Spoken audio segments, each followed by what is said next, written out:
Hey there guys, my name is Rick Utzer here with AirgunWeb, your home for old school airgun reviews and where we tell you the facts, not fluff. Today we're taking a look at the Max ML, specifically the 50 caliber Max ML. This is not a new name from Evanix, but this is certainly a new design. I'll tell you all about it.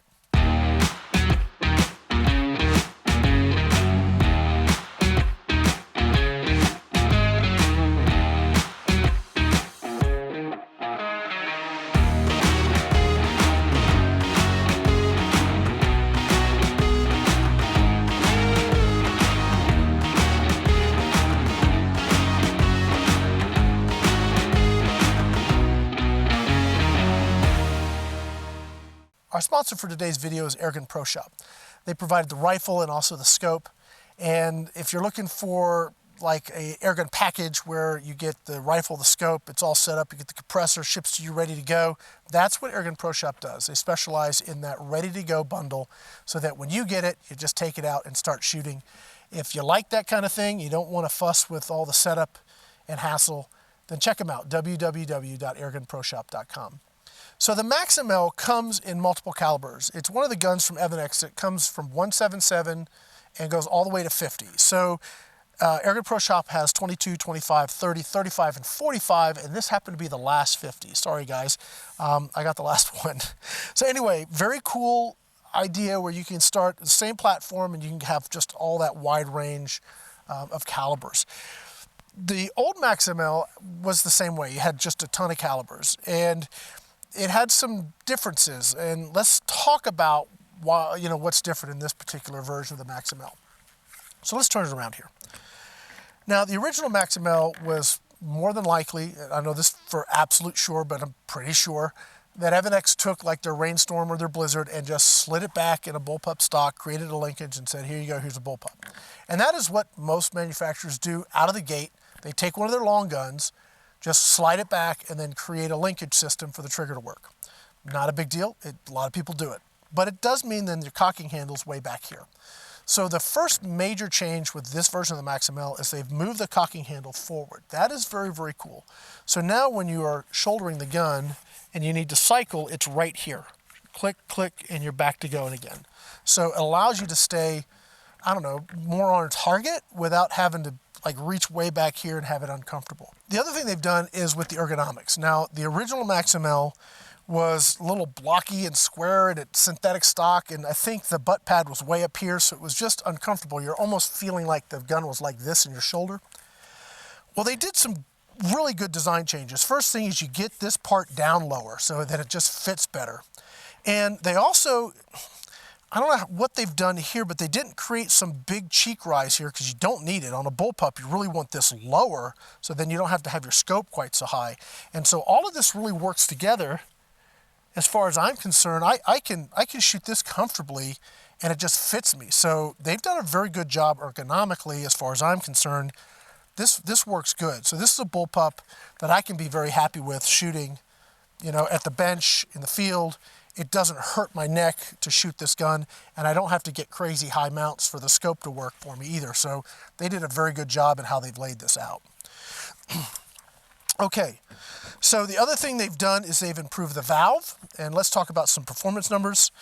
This rifle fills to 250 bar. If you fill it to 250, you're gonna have this really crazy curve. I say crazy, it's probably 60 feet per second.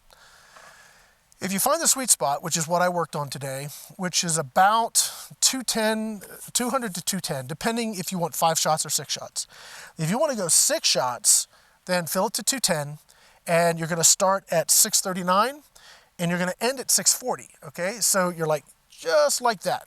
The extreme spread is only, let me pull that back up, 13 feet per second, which is very good, and standard deviation is only 5. So 13 foot per second spread across a magazine and a shot, and a big bore that's unregulated. You're getting right around 200 foot-pounds. I think we topped out today 198.21. Now I did get some shots in my other testing that went over 200 foot-pounds. So depending on where you're at, what ammo you're using, etc., you're going to get more than 200 foot-pounds. But I would say between we're like at 190.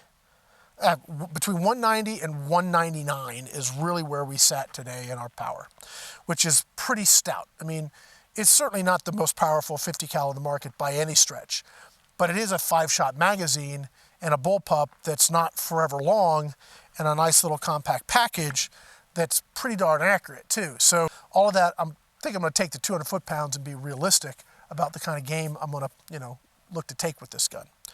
The other thing they've done with this is they've vastly improved the trigger system. So again, the traditional way you do a bullpup, or like the first way a company would take an existing gun and turn it into a bullpup, they slide it back, they create a linkage, and sometimes that linkage isn't great.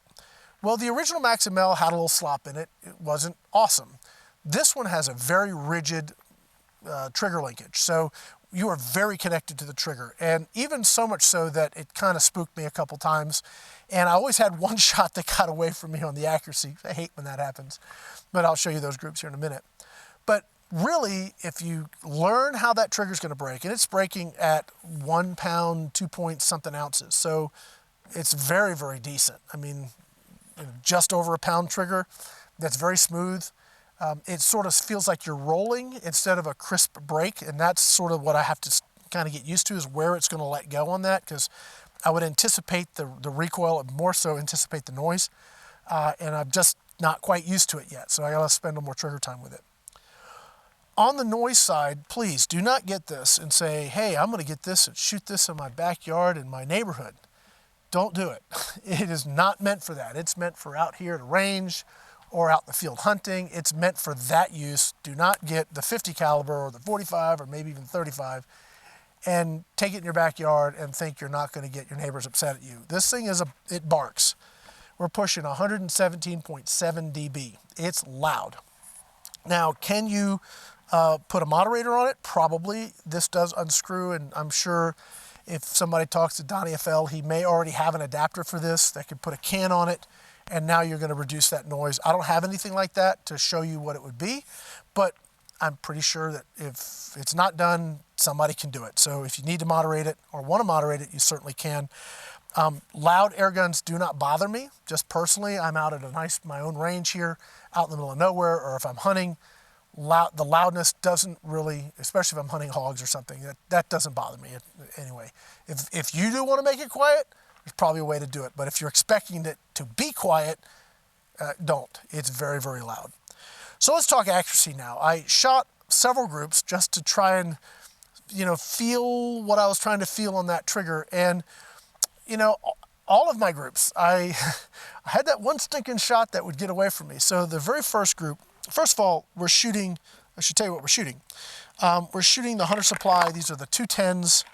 And I use them because they cycle really well in the magazine. So we are going to test some other ammo on this platform, and I am going to be going through all the calibers. So, subscribe to the channel if you want to see that, because these are pretty cool air guns. I mean, they're unique, I think. I love the wood stock. I love the way they feel. They fit me as a bullpup, and they're comfortable for me, which is hard for me to find. So we're going to be going through all of those, so definitely subscribe if you're not, so that you get notified when we get the rest of these videos done. So the magazine's a 5-shot magazine. We're using the 210, just flat points. They tend to work really well in this gun. I was pleased at what I'm getting for accuracy at 50 yards, which I think is pretty much, I mean, you could probably hit steel plate at 100 yards if you wanted to shoot, silhouettes or something. But, 50 yard on paper, this thing did very, very well. Certainly anything you're hunting is going to be absolutely wiped out. And you're watching probably the first group now. The second shot is just got away from me, dang it. But look at the rest of the shots. I mean, they're right there in the center. I mean, that is the kind of consistency, and you'll do it over and over and over and over. Again, as I tell you guys, I don't shoot 30 shot cards and then show you the best one. Put these up and we shot them. That's how it works here. And here's my second group, as you guys are probably watching it now. And as typical Rick, I had one just get away from me. So you had 4 of the shots right there in the center again, and one that just kind of wandered, whether that was the bullet or whether that was me, not knowing what I'm doing with the trigger. Regardless, the bulk of my shots are going right where I need them to go. So as a hunting gun, smaller hogs, deer if it's legal, definitely predators like coyote. I would love to go coyote hunting with this. And this may be just a great gun for me to keep, you know, sort of in my gun cabinet, right, you know, in the bedroom, so to speak, so that I could, if I hear the coyotes, which they are coming out in force out here at the ranch right now, I could just grab it and go ahead and put an ATN scope on it and call it a day. Something like that might be absolutely worth doing. But this thing, it's got the power, got the accuracy, certainly for the, you know, the smaller big game. I wouldn't try and take anything too big with it because I would say you'd want more power.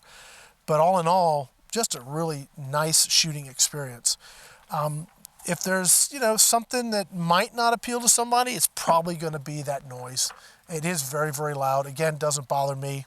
But if that's like a deal breaker for you, definitely, you know, either look to know that you're going to need to moderate it, or, you know, maybe pick a different air gun.